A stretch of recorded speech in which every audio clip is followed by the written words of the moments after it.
Mi esposa se quitó la vida, declaró Racel Faría durante la conversación con el operador del 911. Al acudir al llamado al 911, los agentes y paramédicos desmintieron de inmediato la afirmación del hombre, porque en el cuerpo de su esposa encontraron más de 50 heridas de arma blanca y al momento de su llegada, el cuchillo aún estaba clavado en el cuello de la víctima. Admitámoslo, esto no se parece mucho a un suicidio. Sin embargo, si ya se imaginaron una historia típica de True Crime, donde el esposo le quita la vida a su esposa, luego llama a emergencias y finge ser el viudo desconsolado, les pido que no saquen conclusiones apresuradas, porque la historia que les voy a contar hoy, por su trama, sin duda puede competir incluso con los guiones más enredados de Hollywood. Es un caso realmente escalofriante, pero no por eso menos interesante, así que vamos allá.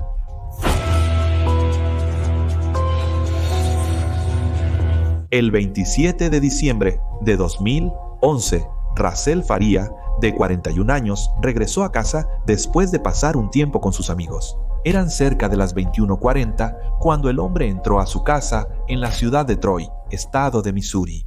Racel sabía que en casa lo esperaba su esposa, Elizabeth, de 42 años, o como sus amigos la llamaban, Betsy. En ese momento, los Faría llevaban casados cerca de 10 años. La pareja no tenía hijos en común, pero juntos criaban a las 2 hijas de Betsy de relaciones anteriores. En la vida matrimonial de Racel y Betsy hubo tanto altibajos como momentos felices. En general, nada fuera de lo común.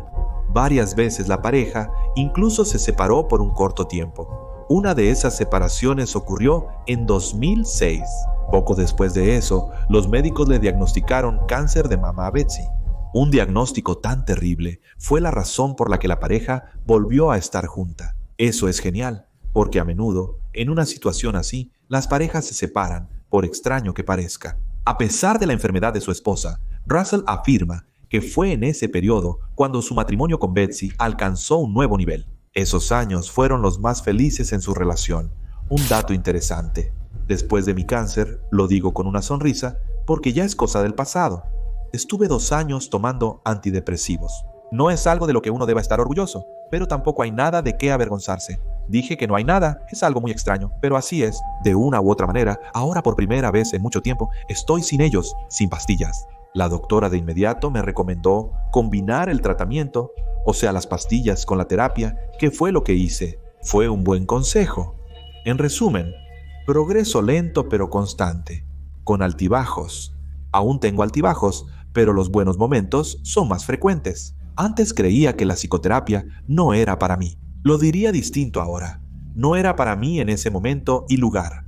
Como se sabe, todo tiene su tiempo. Al final, la terapia me ayudó no solo a mantenerme, sino a entenderme a mí mismo, y de alguna manera pude respirar tranquilo. Esa es justamente la palabra. Si me has seguido, ya he mencionado que el principal consejo es no tener miedo. Si tienes a alguien en quien confiar, hazlo. En 2010, Betsy fue operada para extirpar la glándula mamaria. En ese momento pareció que el cáncer había retrocedido. Sin embargo, ya en 2011, durante otro examen, los médicos detectaron metástasis en el hígado de la paciente. Sobre esto, los pronósticos médicos fueron muy desalentadores. En el mejor de los casos, a la mujer le quedaban solo unos pocos años de vida. A pesar de esto, Russell y Betsy mantuvieron su optimismo. En noviembre de 2011, juntos, emprendieron un viaje a Christ, al que llamaron la Fiesta de la Vida. Durante este viaje, Betsy cumplió su antiguo sueño: nadó con delfines. El viaje tuvo lugar aproximadamente un mes antes de que Racel Faría regresara a casa.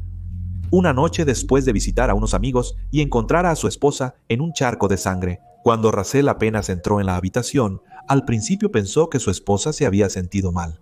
Él corrió hacia ella y vio sangre, las muñecas cortadas y el mango de un cuchillo de cocina que sobresalía del cuello de su amada. Entonces, Racel se dio cuenta de que Betsy ya no estaba con vida y de inmediato llamó al servicio de emergencias. El hombre, entre lágrimas, le informó al operador del 911 que su esposa se había quitado la vida. En ese instante, Racel recordó esa versión del fallecimiento de Betsy, porque antes Tras recibir la noticia del regreso del cáncer, su esposa, en varias conversaciones con él, había tocado el tema relacionado con quitarse la vida. En algunas fuentes, también se afirma que ella no solo hablaba de eso, sino que incluso una vez intentó suicidarse. Pero lo más probable, aquí está censurado, porque a YouTube no le agradan mucho estos temas. A pesar de esto, los agentes de la ley que llegaron esa noche a la casa de la familia Faría rápidamente llegaron a la conclusión de que en realidad Betsy había sido brutalmente asesinada. Esto lo indicaban 55 heridas de arma blanca. La mayoría resultaron ser extremadamente profundas, algunas llegando hasta los huesos. Las cortadas eran tales que sería difícil o incluso irreal infligírselas uno mismo. A la mujer le cortaron la garganta, le apuñalaron el ojo izquierdo y la hoja del cuchillo llegó hasta el cráneo. También le infligieron muchas heridas en el área del pecho y el abdomen, lo que a su vez causó graves daños a los órganos internos, en particular a los pulmones, el hígado y el vaso. Los expertos que examinaron el cuerpo de la víctima pudieron determinar que, al momento de su llegada, Betsy ya llevaba al menos una hora muerta. Durante el registro, los agentes encontraron las pantuflas de Russell entre las pertenencias de la pareja, manchadas de sangre y aparentemente arrojadas apresuradamente al armario. Esto, al igual que todo el comportamiento del hombre en general, hizo que los policías sospecharan de su implicación en este crimen. El primer oficial que llegó esa noche a la casa de Farí señaló que Russell parecía muy angustiado. Lloraba, estaba en pánico y respiraba con dificultad y apenas podía hablar. El despachador del 911, que habló con Russell por teléfono, confirmó estos testimonios, pero enfatizó que cuando le pidió al hombre que se calmara, aparentemente recuperó la compostura de inmediato. Otro oficial contó cómo se sentó con Russell en el auto de la policía e intentó distraerlo conversando con él, sobre cualquier cosa, menos sobre la muerte de su esposa. Así que, según el agente, en ese momento Russell se comportaba de manera completamente normal e incluso en algún momento se rió. Más tarde, en la comisaría, donde llevaron al hombre para interrogarlo, una cámara de vigilancia captó cómo él se sentaba solo y susurraba: «No». A veces, también dice Betsy, llora y reza. Un tiempo después de que se grabó este video, tuvo lugar un interrogatorio de 10 horas a Russell. Durante ese tiempo, el hombre se mantuvo sereno, se comunicó de manera adecuada y constantemente recalcó que no estaba en la casa en el momento del asesinato y que él no tocó a su esposa en absoluto. Ese comportamiento inestable del hombre solo aumentaba las sospechas de las autoridades sobre su implicación en el asesinato de Betsy. Durante la conversación con los policías, Russell contó que el día del asesinato, él solo estuvo trabajando hasta las 5 de la tarde. Y al terminar, el hombre llamó a Betsy. Después de hablar con ella, fue a casa de unos amigos, donde se quedó hasta las 9 de la noche, y antes de regresar a casa, pasó a comer algo en uno de los locales del lugar. Bueno, estos testimonios pudieron ser confirmados tanto por los amigos del hombre como por otros testigos que lo vieron en todos los lugares que él describió. Continuando con su relato, Russell contó cómo llegó a su casa. En esto, él insistió. En ese momento, Betsy ya estaba muerta, y tan pronto como él se dio cuenta de esto, inmediatamente llamó a la ambulancia. A Russell le ofrecieron hacerse una prueba con el detector de mentiras, la cual debía confirmar su versión de los hechos. Pero él la reprobó. Otra prueba clave que apuntaba a la culpabilidad de Russell fueron los testimonios de una amiga cercana de Betsy, Pamela Yabb. La mujer le contó a la policía que el día de la muerte de Betsy, alrededor de las 6:30 de la tarde, recogió a su amiga del centro oncológico y la llevó a su casa. Así que, según Pamela, durante el viaje hablaron sobre los planes de Betsy de mudarse al Lago San Luis, a la casa de su madre. Esa idea ya llevaba tiempo en la cabeza de la mujer, y esa noche justamente pensaba compartirla con Russell. Pero, ¿sabes? Temía mucho su reacción. Al llegar a la casa de los Faría, cerca de las 7 de la noche, Pamela, según ella misma cuenta, temió acobardarse. Ella no quería dejarla sola con Russell, porque sabía que él tenía un carácter muy impredecible y agresivo. Y ante la petición de su esposa de mudarse, él puede, digamos, reaccionar de manera muy negativa. En general, Pamela describía a Russell como un hombre cruel, histérico y muy avaro, que constantemente humillaba a su esposa y la maltrataba abiertamente. Durante la declaración de los testigos, ella también recordó una carta que Betsy prometió enviarle por correo, pero nunca lo hizo.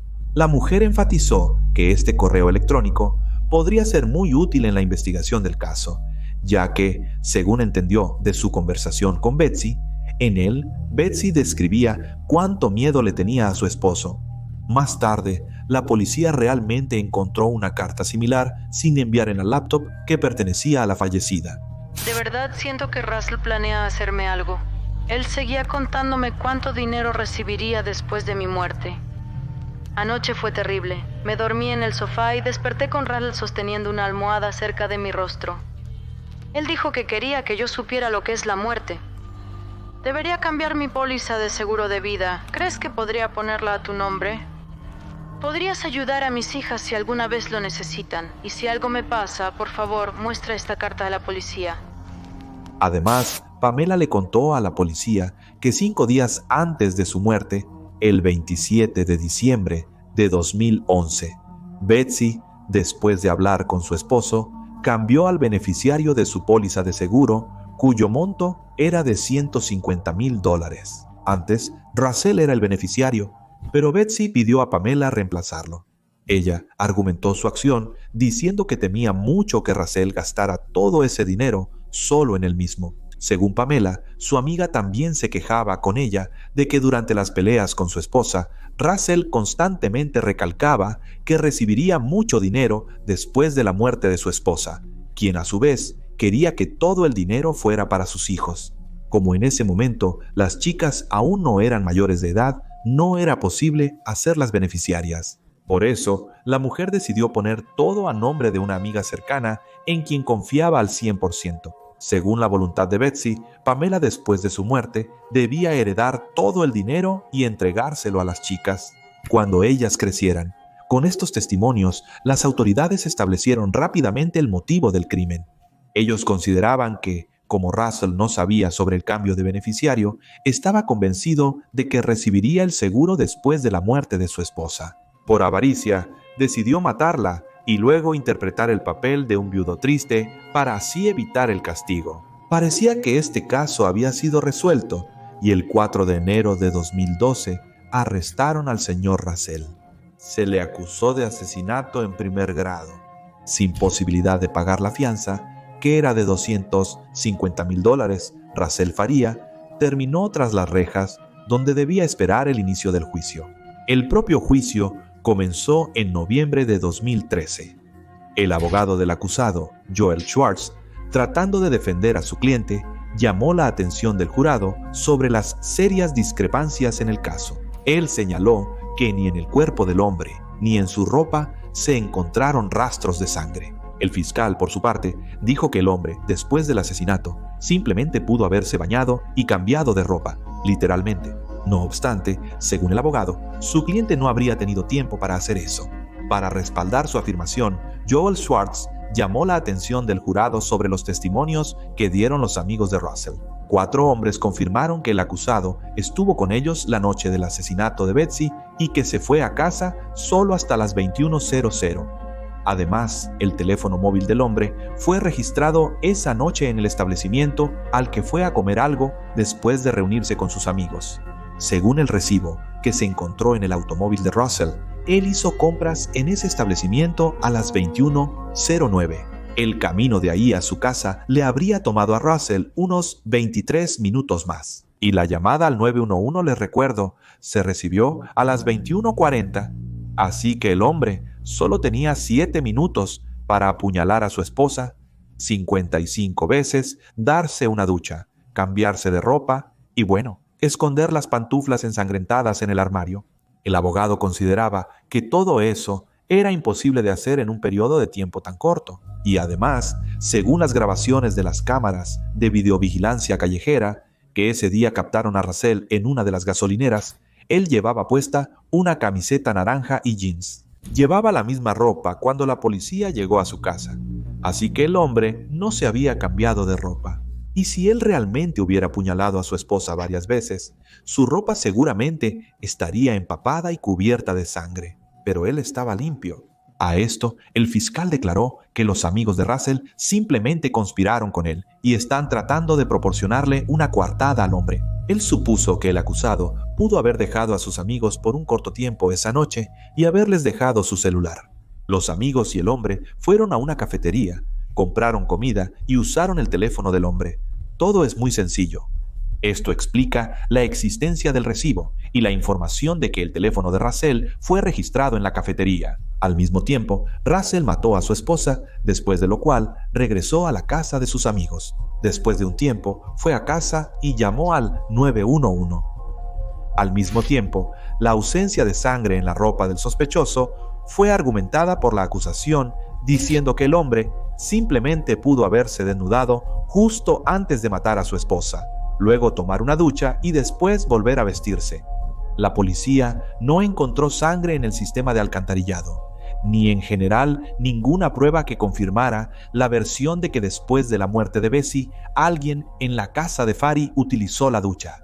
A pesar de esto, el 21 de noviembre de 2013, el jurado declaró a Russell culpable de asesinato en primer grado y lo condenó a cadena perpetua sin derecho a libertad condicional. Para entonces, los periodistas ya mostraban un gran interés en el caso.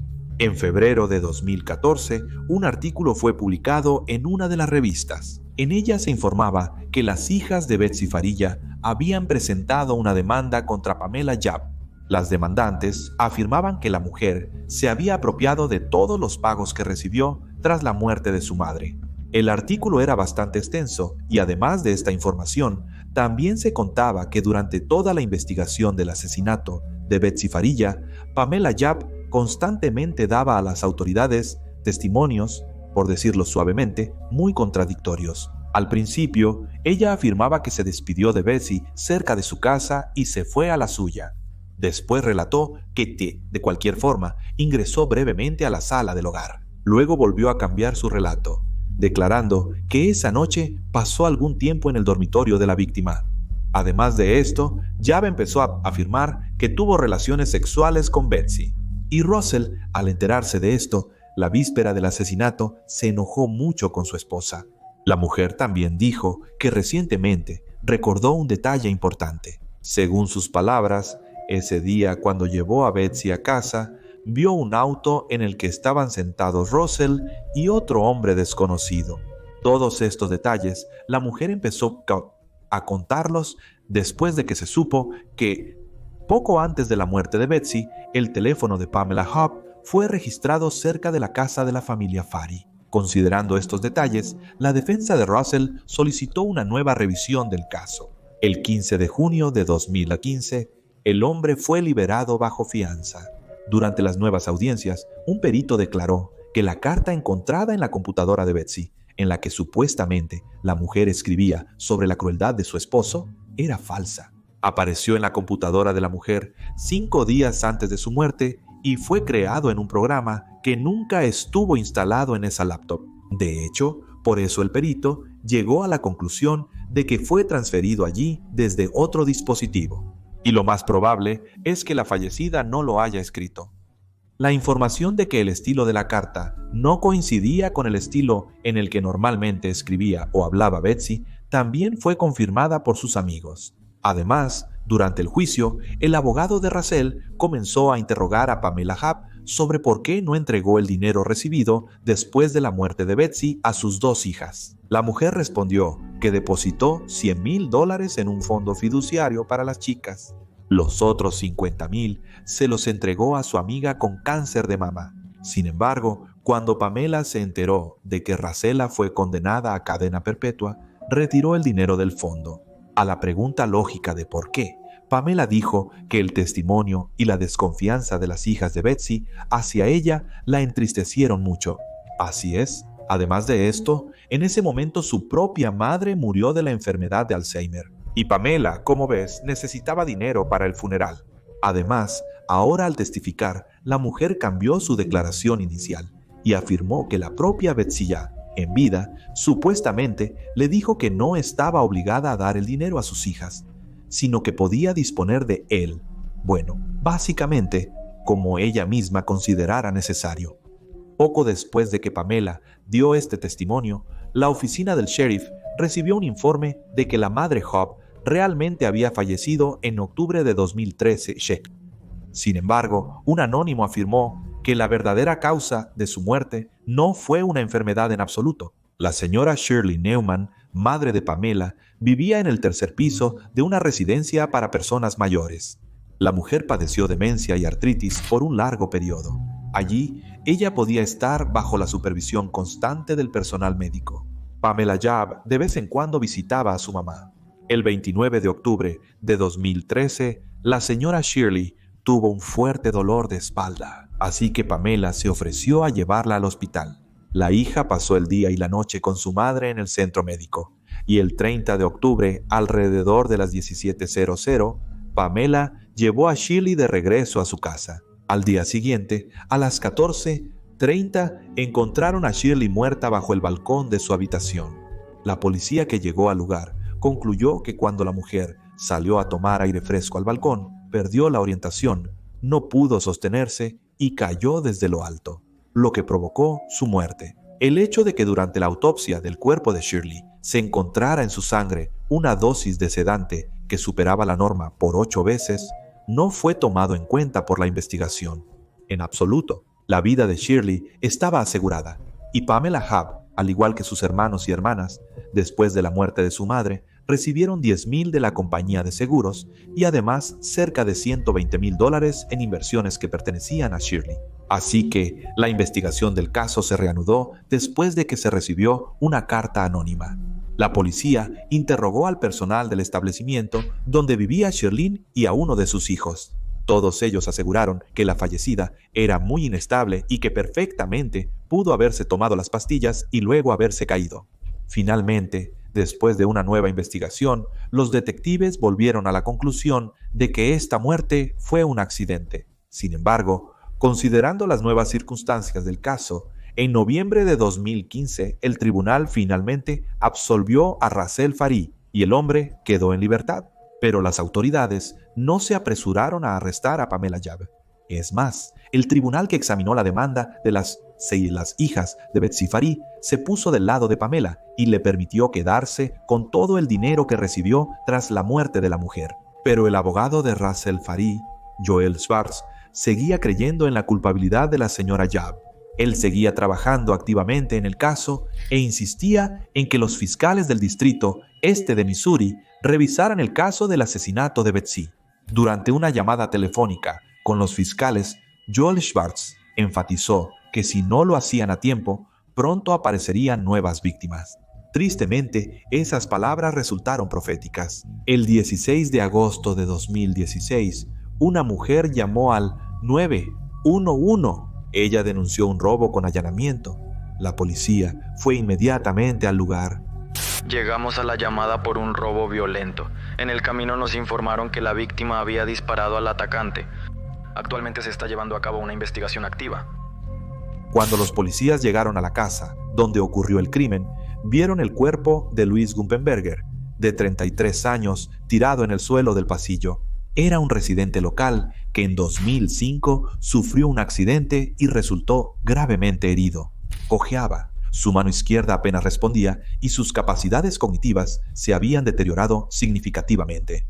Tras el accidente de tráfico, Louis se convirtió en un niño grande. El hombre casi no salía de la casa de su madre y solo de vez en cuando salía a dar paseos cortos. Al examinar su cuerpo, los agentes de la ley hallaron $900 y una nota. En ella había algo así como un plan, según el cual el hombre debía actuar durante el ataque. Roba el hub, ve con él al banco y consigue el dinero de una vez. Luego llévalo a casa y deshazte de él. Haz todo para que parezca la esposa de Russ. Asegúrate de que tenga un cuchillo clavado en el cuello. Por estas acciones, el autor de la nota prometió a Louis una recompensa de $10,000. Otra participante del suceso, es decir, la mujer que iba a ser atacada, como probablemente ya lo entendieron, resultó ser Pamela Jabb. La mujer le contó a la policía que poco antes del tiroteo, ella justamente regresaba a casa después de ir de compras. Al detenerse cerca de su casa, Pamela vio cómo un sedán plateado se detuvo no muy lejos. dejó a Luis y se fue, y el hombre se dirigió hacia Pamela. Tenía un cuchillo en las manos y empezó a exigirle dinero a la mujer Russell, y luego agregó que planeaba matarla. Entonces Pamela le quitó el cuchillo de las manos a Luis, corrió a la casa, tomó una pistola en el baño y empezó a dispararle al atacante. Solo defensa propia, pero esta vez, queridos fiscales, no creyeron en la versión de Pamela, porque los investigadores lograron encontrar suficientes pruebas que, por decirlo suavemente, contradecían fuertemente la historia de Pamela. Así que, en primer lugar, el estado de Luis y su enfermedad generaban serias dudas sobre si él era capaz, en principio, de llevar a cabo el plan descrito en las instrucciones. En segundo lugar, 2 residentes locales informaron a las autoridades que, unos días antes del asesinato de Luis, una mujer que coincidía mucho con la descripción de Pamela Hobb se les acercó y se presentó como productora de un famoso programa criminalístico llamado Deadline. La mujer les ofreció $1,000 para que interpretaran el papel de operadora del 911. La supuesta productora insinuó que esto era necesario para grabar una escena para el próximo episodio del programa. Cuando los agentes revisaron las cámaras de videovigilancia en la zona, se dieron cuenta de que la supuesta productora en realidad era Pamela Hobb. Al enterarse de esto, los investigadores supusieron que la mujer pudo haber convencido a Luis de esa manera de que estaba grabando otro episodio y le pidió al hombre que interpretara la escena que necesitaba. Esta versión fue confirmada por varios hechos. En particular, el hecho de que durante la revisión del teléfono que pertenecía a Pamela, se descubrió que 1 hora antes del ataque, ella se encontraba cerca de la casa de Luis. Aunque antes la mujer aseguraba que ni siquiera conocía a Luis y que nunca lo había visto en su vida.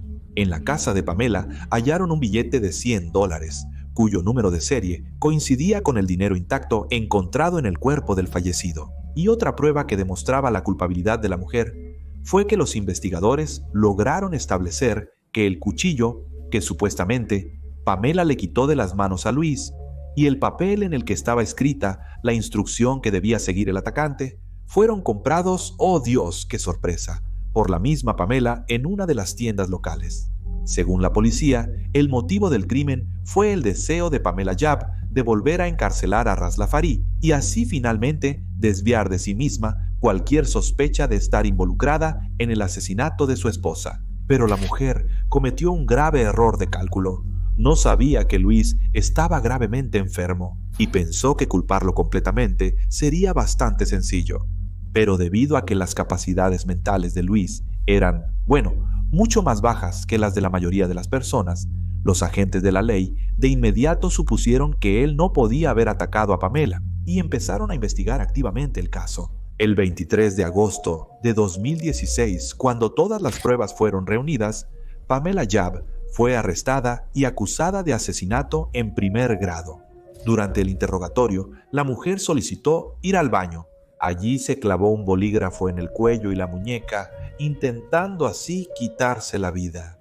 Pero la mujer sobrevivió, y para la investigación, este acto se convirtió en otra prueba de su culpa. El 31 de enero de 2017. Ese día, Pamela Hobb compareció ante el tribunal. La mujer se negó a admitir su culpabilidad, y entonces los fiscales anunciaron que solicitarían la pena de muerte para la acusada. Ella fue acusada de 3 asesinatos, cuyas víctimas fueron su amiga Betsy Faría, la madre Shirley Neumann y Louise Gumpenberger. Sin embargo, en mayo de 2018, el juez decidió que los fiscales no presentaron pruebas suficientes para considerar a Pamela implicada en la muerte de su madre. A pesar de esto, las pruebas que demostraban la culpabilidad de Pamela en el asesinato de Louise Gumpenberger eran contundentes. El juicio contra la mujer, en este caso, fue programado para junio de 2019. Tratando de evitar la pena de muerte, Pamela aceptó declararse culpable y en solo un mes fue condenada a cadena perpetua, sin derecho a libertad condicional anticipada. En septiembre del año siguiente, Pamela presentó una solicitud para anular su sentencia. Declaró que fue presionada y prácticamente obligada a declararse culpable, pero le fue negado. En cuanto al asesinato de Betsy Faría, su caso aún sigue en proceso. Todo se está prolongando muchísimo, en particular porque en la primera revisión del caso se cometieron un montón de errores. Pamela a veces admite y a veces niega su culpa, como una Pamela de Schrödinger. La mujer, en principio, cambia constantemente su testimonio y sus abogados hacen todo lo posible para, simplemente alargar el caso. Por ahora se sabe que la próxima audiencia judicial, en este caso, está programada para agosto de 2026. ¿Y qué pasa con los otros involucrados en esta historia? En 2019, la madre de Louis Gumpenberger, Margarita Berg, ganó una demanda contra Pamela Hobb. El tribunal ordenó a la acusada pagarle a la víctima $3 millones. La mujer está pagando parcialmente esta deuda, trabajando como tutora en el centro correccional Chillicothe, donde, de hecho, cumple su condena.